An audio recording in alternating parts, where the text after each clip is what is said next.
morning again, my brothers and sisters. We will continue again the study about the Galatians, the writing of Paul to the Galatians. What's the real meaning of Paul? What's writing? Some people teaches the congregation in other churches that the writing of Paul that we don't need to obey the law because we are under faith with our Lord Yeshua. So we will continue, and what we studied before in Galatians part 1, that the marriage covenant, meaning the marriage covenant of our Lord God Yahweh to Abraham, is the contract. The contract written are the law of our God Yahweh. So let's continue that Abraham never received the promised marriage. He never received the promised inheritance, nor did he receive the promise of a numerous offspring.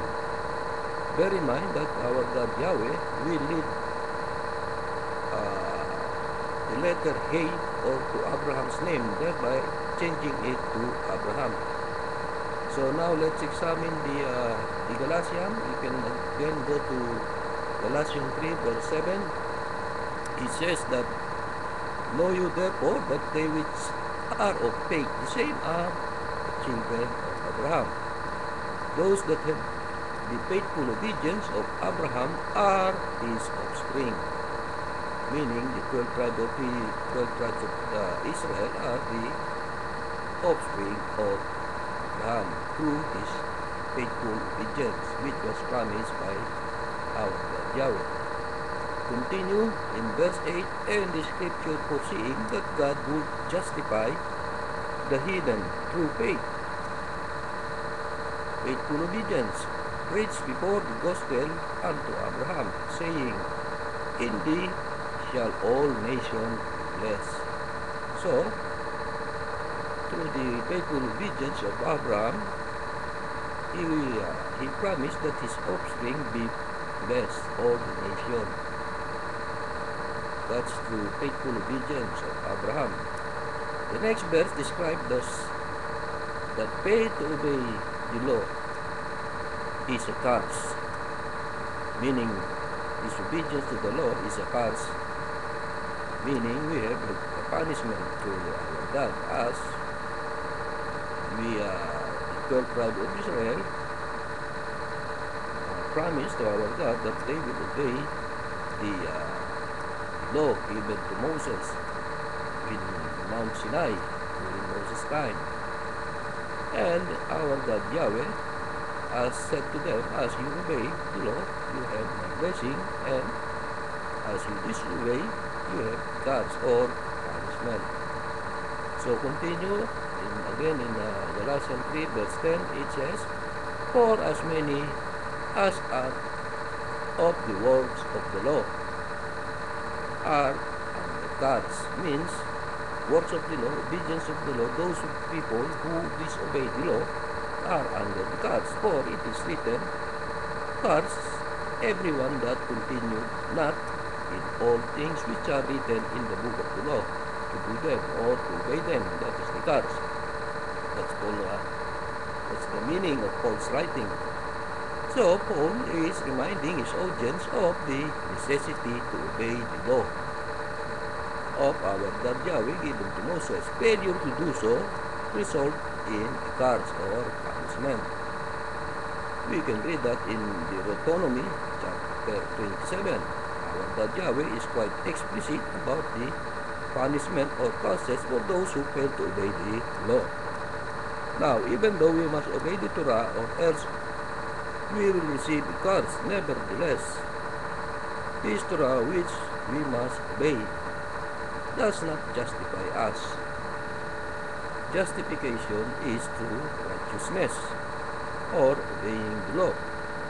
But, continue to verse 11, but that no man is justified by the law in the sight of God.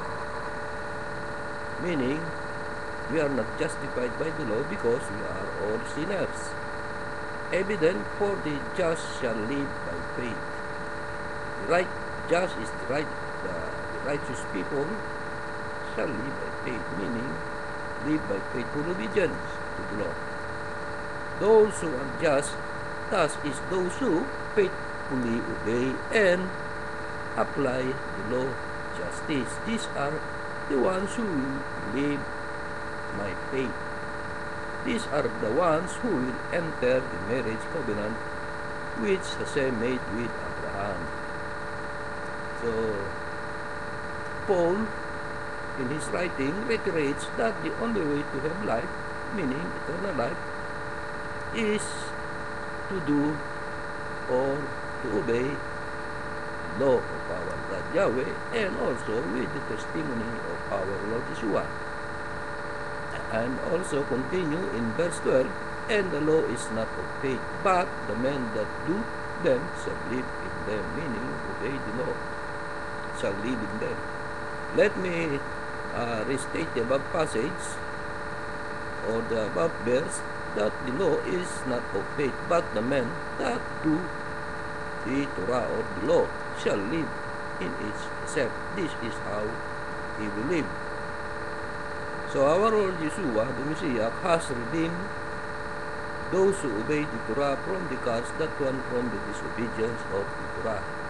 Meaning our Lord Yeshua forgave our sin through disobeying the Torah or the law from the curse of eternal death. So our Lord Yeshua is redeem us to the eternal death. So we are forgiven by our Lord Yeshua to the disobedience of the law. As we are forgiven, we must not continue in sin, meaning we have to obey all the law given by our God, as we are forgiven by our Lord Yeshua. So let's continue in again in chapter 3 verse 13. It says, our Lord Yeshua the Messiah had redeemed us from the curse of the law, being made the curse for us, for it is written, everyone that hung on a tree. So everyone is a sinner. We are the one who will be hung on the tree instead of our Lord Yeshua. That's our sin. So we continue again. So we can read in the Galatians 3:15, which says, brethren, I speak after the manner of men, though it be but some men's covenant, meaning covenant is a marriage contract. Yet it may be confirmed, no man disannulled or added thereof, meaning, disannulled or rebuke or added to the law. No man has the right. So Paul does not change the law or added something into the law. So in Galatians 3 chapter 3 verse 16, it says, now to Abraham and his seed were the promise made. He said not, and to seed as of many, but as of one, and to thy seed, which is our Messiah. Meaning the seeds of Abraham, which is the 12 tribes of Israel, is thy seed, which those who obey the law and believe in our Lord Jesus Christ. We are the seed of Abraham. If we are not a part of the body of our Lord Yeshua, then we have no part in the marriage covenant, the covenant of Abraham. So, being believers to our Lord Yeshua and obeying the covenant of the law given to Moses by our God, we are under the marriage contract or the covenant to our God Yahweh. So, Paul now introduces the marriage covenant that Hashem and the body of our Lord Yeshua entered into the Mount Sinai. Meaning that the marriage contract to Abraham was renewed to Moses, to those 12 tribes of Israel, to the Mount of Sinai. It was renewed, the marriage covenant or the marriage contract.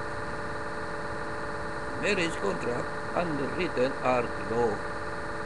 And this is, I say, that was in Galatians 3, verse 17, and we continue.